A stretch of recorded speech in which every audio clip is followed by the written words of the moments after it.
अब ऐसा है कि अगर ऐलान हुआ, इधर ऐलान हुआ उधर काम हुआ, ऐसा कुछ नहीं है। हमारे जो प्रभारी है चौधरी वीरेंद्र सिंह जी, हाँ, क्योंकि वो हिमाचल प्रदेश के भी प्रभारी हैं, हाँ, और सुबह की बैठक के बाद वो हिमाचल प्रदेश चले गए थे। उनके आने का इंतजार हो रहा है। जिस क्षण वो आएंगे उसी क्षण यहाँ पर हमारे इसका प्रत्याशी का ऐलान हो जाएगा। ऐलान पूरी कसरत हो चुकी है, अब कुछ बाकी नहीं बचा है। हाईकमान को नाम भेज दिए गए हैं और मोहर लग करके चौधरी वीरेंद्र सिंह जैसे ही पहुंचे। कौन कौन नाम दिए गए? अच्छा, आप कंफर्म भी नहीं कर रहे हैं, कौन कौन नाम दिए गए साकेत बहुगुणा के अलावा और कौन कौन? मैंने आपसे बताया, अब आप तो गैस करने का काम आपका है। ये हमारा पार्टी का जो इंटरनल मैटर है जी, उसको हम किसी भी प्रकार से हम, क्योंकि नाम जो है मैंने आपसे बताया कि ऑब्जर्वर। अच्छा, हरीश रावत जी और हरक सिंह रावत जी की सहमति ले ली गई है क्या दोनों ने बोल दिया कि हाँ भतीजे लड़ जाओ, चाचा जिताएंगे? सबकी सहमति है, भतीजे के लिए भी, भाभी के लिए भी, कार्यकर्ता के लिए भी, सबके लिए। लेकिन भैया के लिए बड़ी नाराजगी रहती है।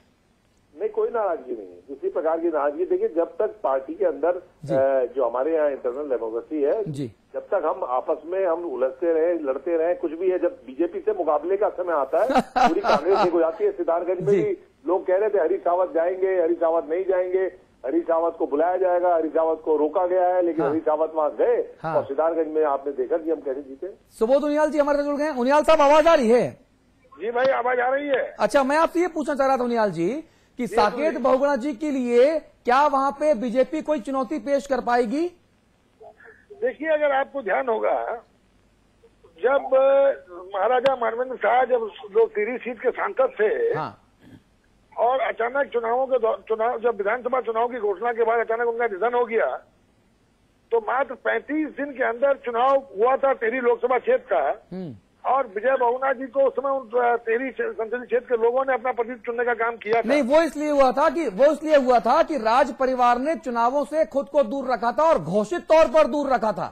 नहीं, आपको गलत फहमी है। राज परिवार के राजा मनजिंदर शाह चुनाव लड़े थे। हाँ, मनोजिंदर शाह चुनाव लड़े थे। हाँ, और राजा साहब की मौत के 35 दिन के बाद हुए चुनाव में हाँ, विजय बहुगुणा जी ने उनको हराने का काम किया था। हाँ, एक्चुअली जो पुरानी पीढ़ी थी, जिनको राजा के प्रति एक सम्मान था, जिस कारण 40 वर्ष तक लगातार राज परिवार ने यहाँ पर नेतृत्व किया लोकसभा में। हाँ, लेकिन नई पीढ़ी ने जब देखा कि 40 वर्षों के कार्यकाल में जीरो विकास की गति के मामले में जीरो रहा क्षेत्र, तो उस समय विजय बहुगुणा जी राजा साहब के असामयिक निधन के बावजूद जी, जो सिंपैथी मिल सकती थी राजा साहब के लड़के को, उस सिंपैथी के बावजूद विजय बहुगुणा जी चुनाव जीते। अच्छा, मुझे बताइए, जो साकेत बहुगुणा के जो चाचा हैं, अब उन चाचाओं के चक्रव्यूह से बहुगुणा जी कैसे निकलेंगे, अपने बेटे को कैसे निकालेंगे?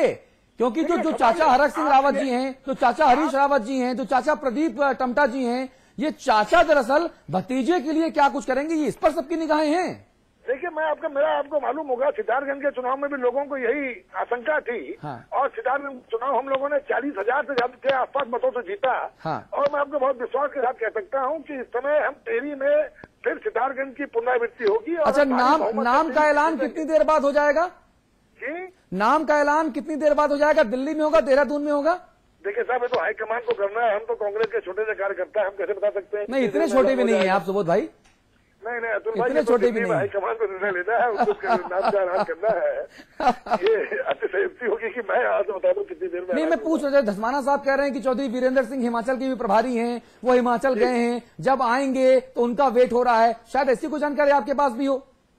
नहीं, मेरा तो ये कहना है कि कांग्रेस का जो भी उम्मीदवार होगा वो बिल्कुल बहुत मुस्तैदी के साथ। अच्छा, मतलब केवल साकेत बहुगुणा के नाम पर अभी भी आप लोग भी केवल कयास है लगा रहे हैं कि मुख्यमंत्री जी के बेटे हैं, चलो भाई अच्छी बातें कह लें, नंबर बढ़ जाएंगे। अगर कार्यकर्ता का लगता है कि साकेत जी चुनाव में प्रत्याशी होंगे, तो उसका कारण ये हो सकता है कि सारे पर्यवेक्षकों की जो 14 पर्यवेक्षक गए थे, लेकिन कार्यकर्ताओं के लगने से कुछ नहीं होता ना। मुख्यमंत्री के तौर पर भी किसी और का नाम कार्यकर्ताओं को लग रहा था, लेकिन बहुगुणा जी बन गए। अब साकेत जी के नाम पर जनता मोहर लगाए, कार्यकर्ता मोहर लगाए, आला कमान कोई और तय कर दे तो वहां भी दिक्कत। नहीं, कोई बात नहीं, आला कमान जिसको भी प्रत्याशी करेगा, कांग्रेस ने उसके पीछे खड़ा होकर के उसको जिताने का काम करेगा। चलिए अतुल जी, इसकी चिंता हमारी है। नहीं, अब आप हमें भाई कहते हैं तो थोड़ी आपकी चिंता हम भी बांटना चाहते हैं। बहुत अच्छी बात है, मैं तो उम्मीद करूंगा कि आप आए और समाचार प्लस से कुछ छुट्टी लेके हमारे साथ काम में लगे। बहुत बहुत धन्यवाद सुबोध उनियाल साहब, बहुत शुक्रिया आपका, बहुत धन्यवाद। जोशी जी क्या कहेंगे जी? अभी बड़े नेताओं को ही नहीं पता कि साकेत बहुगुणा का नाम फाइनल हुआ है और दावे करने शुरू हो जा रहे हैं। ये चीज मुझे समझ नहीं आई। नहीं, एक बात तो जो दो विषय अभी आए हैं, एक तो धस्माना जी ने कहा कि साकेत जी को टिकट, एक तरह से उन्होंने मौन स्वीकृति दे दी कि साकेत जी को टिकट मिल गया है, क्योंकि उन्होंने कहा कि युवाओं के प्रति जोश है और साकेत युवा हैं। ये खबर शाम 4 बजे समाचार प्लस ने पहले ही ब्रेक कर दी थी।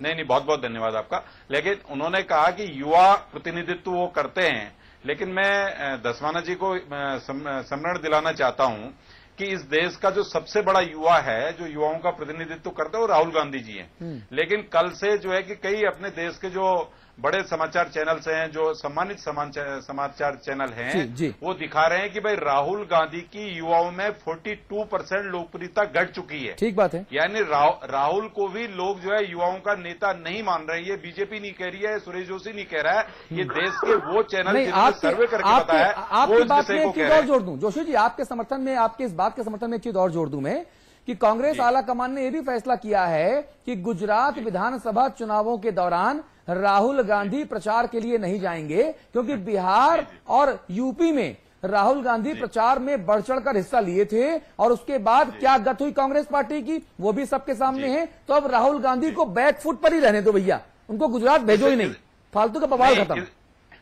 इसलिए मैं आपसे निवेदन ये करना चाह रहा था कि जो उन्होंने कहा युवाओं के प्रति रुझान है, हाँ। अगर युवाओं के प्रति, जब राहुल जी के प्रति युवाओं का रुझान नहीं है, हाँ। और कांग्रेस की आज युवाओं पे ये दुर्गति है कि अभी कांग्रेस ने जो अपना सदस्यता अभियान चलाया युवा जोड़ो, हाँ। उसमें कल तक की जो सूचना है, जहां एक एक राज्य से 4-4 लाख लोग जुड़ते थे, 28,000 लोग पूरे देश के 28 राज्यों से कांग्रेस के साथ जुड़े हुए हैं। जोशी जी, साकेत जोशी का जी, जो चेहरा है, लगता आप दिन में काफी ज्यादा समाचार प्लस देखते हैं। ये भी खबर हमारी एक्सक्लूसिव खबर थी, सबसे पहले खबर हमने नहीं दिखाई थी। धस्माना साहब कुछ रिएक्शन देंगे? बिल्कुल, इनको नींद ही नहीं आती, रात भर इनको राहुल गांधी दिखाई देते हैं, दिन में इनको राहुल गांधी दिखाई देते हैं। राहुल गांधी से इतना डरे हुए और सहमे हुए हैं कि एक एक खबर उसकी राहुल गांधी की। जोशी जी समेत पूरा राष्ट्रीय नेता बीजेपी का इसी बात से डरा हुआ है, बहुत सहमा हुआ है। अच्छी बात है, हमारे नेता को इतना ये एनालिटिकल उसमें देखते हैं, स्वागत है इनका। लेकिन मैं आपको बता दूं कि राहुल गांधी इस देश का भविष्य है और राहुल गांधी ने ये ऑनलाइन मोहन सिंह जी कहते हैं कि देश के बारे में समझ नहीं है, हर बड़े मुद्दे पर चुप्पी साध जाते हैं। जब देश में राहुल गांधी की जरूरत होती है कि सामने आके चीजों को हैंडल करें, तब वो विदेश चले जाते हैं। राहुल गांधी को मोहन सिंह, जो समाजवादी पार्टी के राष्ट्रीय महासचिव है, वो कहते हैं कि अगर कांग्रेस पार्टी का नेतृत्व इनके हाथ में आया तो बंटाधार हो जाएगा। अब मोहन सिंह जी क्या कहते हैं, मोहन सिंह जी के बारे में मैं टिप्पणी नहीं कर सकता। बहुत नहीं, टिप्पणी करनी चाहिए, क्योंकि केंद्र में आपकी सरकार का समर्थन कर रही है समाजवादी पार्टी। वही बात मैं आपसे कह रहा हूं, हाथ साइकिल पर सवार है। नहीं, साइकिल पर सवार नहीं है, हम साइकिल पर अपना थोड़ा बहुत सामान रख लेते हैं। लेकिन आपको मैं ये बता दूं, बड़ी रोचक बात कर रहे हैं जी, उसका कैरियर हम इस्तेमाल करते हैं, कभी उसका हैंडल इस्तेमाल करते हैं सरकार बचाने के लिए। हाँ, सही बात। साइकिल हमारी जब जरूरत पड़ती है साइकिल का इस्तेमाल हम जरूर करते हैं जी, और कभी सीबीआई को आगे रखते हैं, कभी किसी और को, लेकिन इस्तेमाल कर लेते हैं। वो राजकाज में जो होता है वो तो आपको सब मालूम है जी, उसका बारे में मैं चर्चा क्या करूं। लेकिन मैं ये जरूर कहना चाहता हूं कि मोहन सिंह जी ने जो कहा है कि जब देश को उनकी जरूरत होती है वो ठीक है, चुप हो जाते हैं, मौन हो जाते हैं। उस बारे में मैं आपको ये बता दूं कि राहुल गांधी गवर्नेंस में नहीं है। हाँ, तो वो पार्टी की पॉलिसी, पार्टी की नीति पर बात करते हैं, वो गवर्नेंस की बात नहीं करते। वो डॉक्टर मनमोहन सिंह जी चलिए, ठीक बात है। का काम है। धस्माना साहब, एक चीज तो आप कम से कम कंफर्म कर रहे हैं कि चौधरी वीरेंद्र सिंह अभी हिमाचल प्रदेश में है, वहां से वो लौट कर आएंगे और लौट कर आने के बाद ही आज ही नाम का ऐलान हो जाएगा, क्योंकि मुख्यमंत्री साहब के लिए 13 तारीख का दिन बड़ा शुभ है। माना जा रहा है कि 12 बजे के पहले जो है चौधरी वीरेंद्र सिंह आ जाएंगे और ऐलान हो जाएगा। ये खबर कंफर्म कर रहे हैं आप? जी, चलिए, ये समाचार प्लस पर इस वक्त की ब्रेकिंग न्यूज, सबसे बड़ी खबर दी है सूर्यकांत धस्माना साहब ने कि साकेत बहुगुणा के नाम का ऐलान औपचारिक तौर पर तब होगा जब उत्तराखंड कांग्रेस के प्रभारी चौधरी वीरेंद्र सिंह हिमाचल प्रदेश के दौरे से वापस दिल्ली आएंगे और फिर उनके नाम पर मुहर लगेगी। समाचार प्लस की खबर पर सूर्यकांत धस्माना साहब इस वक्त स्वीकृति की मुहर लगाते हुए। अमिताभ जी, संपादकीय टिप्पणी का वक्त हो गया।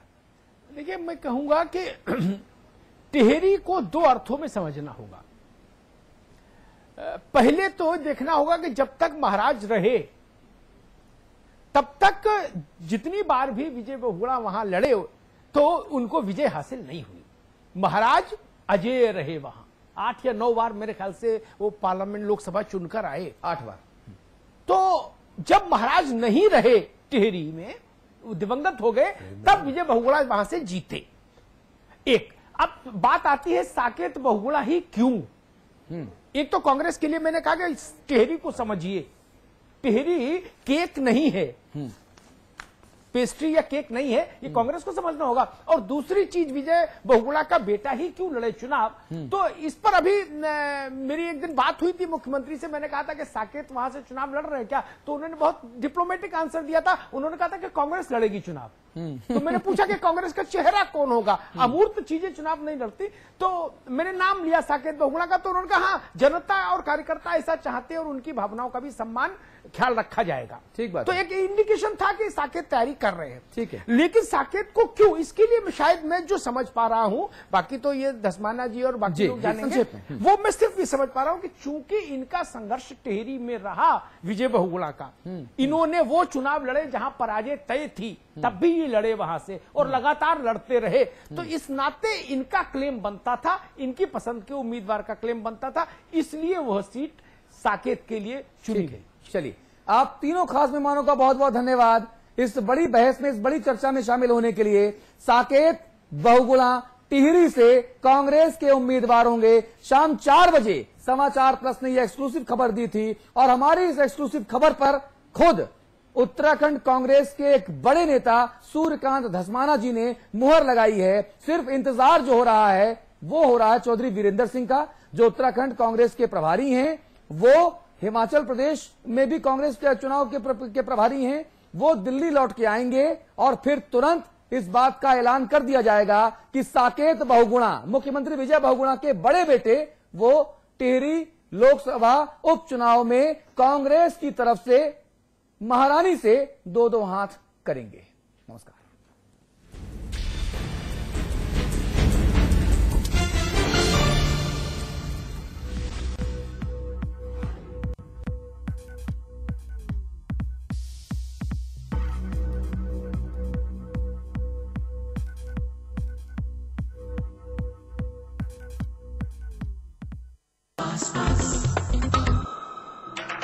It's Meeta, it's magic, it's Meeta, it's magic, it's Meeta, it's magic. Meeta magic from Pass Pass. It's Meeta, it's magic.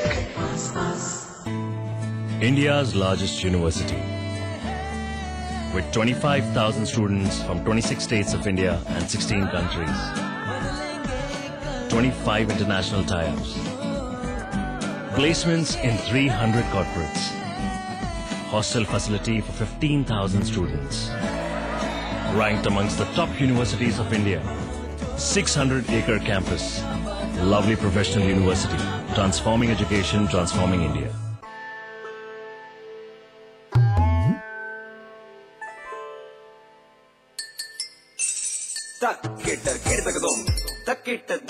कितनी भी कोशिश कर लो, पानी तो इंटरेस्टिंग नहीं हो सकता। कैच पियोज, सादा पानी मत पिलाओ, जरा कैच पियोज तो मिलाओ। वाटरमेलन, रोज, ऑरेंज और बहुत सारे मजेदार फ्लेवर्स में। रजनीगंधा, क्योंकि इसमें है 200 रुपए प्रति किलो अव्वल क्वालिटी की सुपारी, 900 रुपए प्रति किलो खुशबूदार इलायची के दाने, 900 रुपए प्रति किलो गुणकारी कट्टा, 90,000 रुपए प्रति किलो शीतल चंदन तेल, 2,60,000 रुपए प्रति किलो रूप केवड़ा। रजनीगंधा।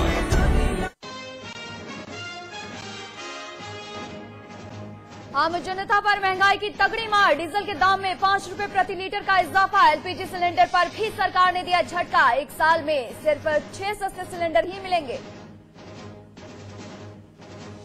टिहरी उपचुनाव में साकेत बहुगुणा होंगे कांग्रेस प्रत्याशी। अब तक नाम का औपचारिक ऐलान नहीं, बीजेपी ने महारानी माला राज्य लक्ष्मी को दिया है टिकट।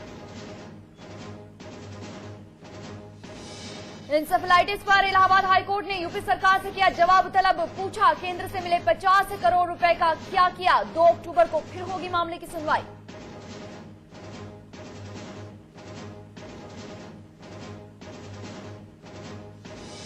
सभा के अधिवेशन के अंतिम दिन दहाड़े मुलायम महंगाई के मुद्दे पर केंद्र को घेरा, मध्यावधि चुनावों की जताई आशंका।